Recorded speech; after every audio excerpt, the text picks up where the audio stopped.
When the world tells you to slow down, Capricorn laces up its boots and climbs even higher. Welcome, Mountain Goat of the Zodiac, to your final week of April 2025, the fourth week to be precise, where planetary whispers sound more like motivational podcasts, and the cosmos seems determined to turn your life into a blueprint for pragmatic brilliance.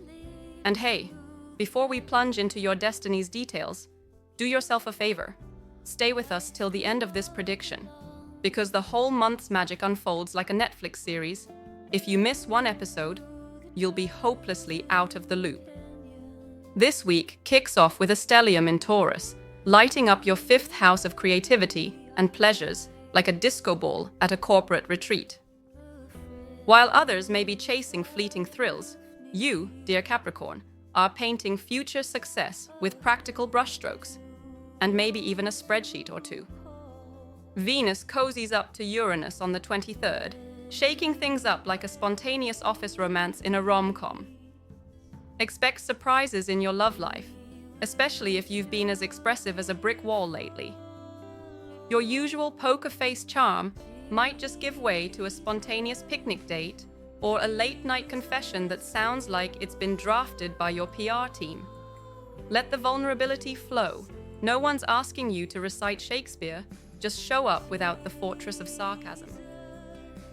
On the family front, Jupiter continues to grace your domestic sector, encouraging warm hearths, long-forgotten hugs, and a suspicious amount of nostalgia. You might find yourself organizing old family photos or arguing about whose chili recipe deserves legendary status. Either way, emotional reconnection is the theme, and it's happening in the most grounded Capricorn way possible, probably involving lists, logistics, and laminated emotional boundaries. Let them melt just for this week.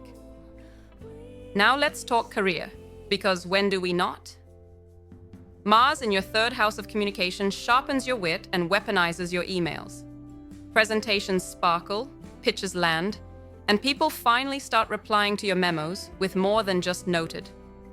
If you're studying or considering a skill upgrade, now's the time to dive headfirst into that online course or certification. You've got the focus of a monk and the ambition of a Wall Street executive.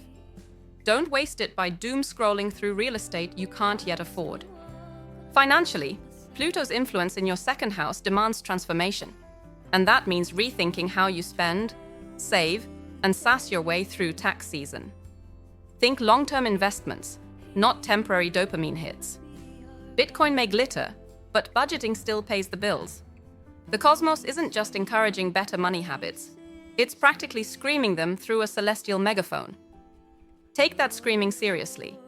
You could stumble across a side hustle or passion project that actually pays. No more exposure gigs or awkward MLM invites. And now, for your cosmic survival kit. First, carry a grounding crystal like smoky quartz this week. It helps with emotional anchoring and clears mental fog. Second, avoid multitasking. The stars say one goal at a time, or you'll end up with half-baked chaos muffins. Third, try planting something, literally. Get your hands in some soil. It'll root your anxieties and remind you that growth isn't just a buzzword, it's a slow, rewarding mess. So Capricorn, as this fourth week winds up the month, know that the universe is rewarding you not for being the loudest or the flashiest, but for being the one who shows up, plans ahead, and still manages to laugh through a disaster drill. You're the steady heartbeat of progress when everyone else is chasing shiny chaos. Wrap up April with clarity, connect with your tribe, tell your wallet you're in charge now, and give your heart just enough space to dance a little. And, as always, stay grounded, stay gold, and never underestimate the magic of a Capricorn who's had 8 hours of sleep and a well-organized planner. And that's a wrap, Capricorn. Until next time, keep your roots deep and your goals high, because that mountain isn't going to climb itself.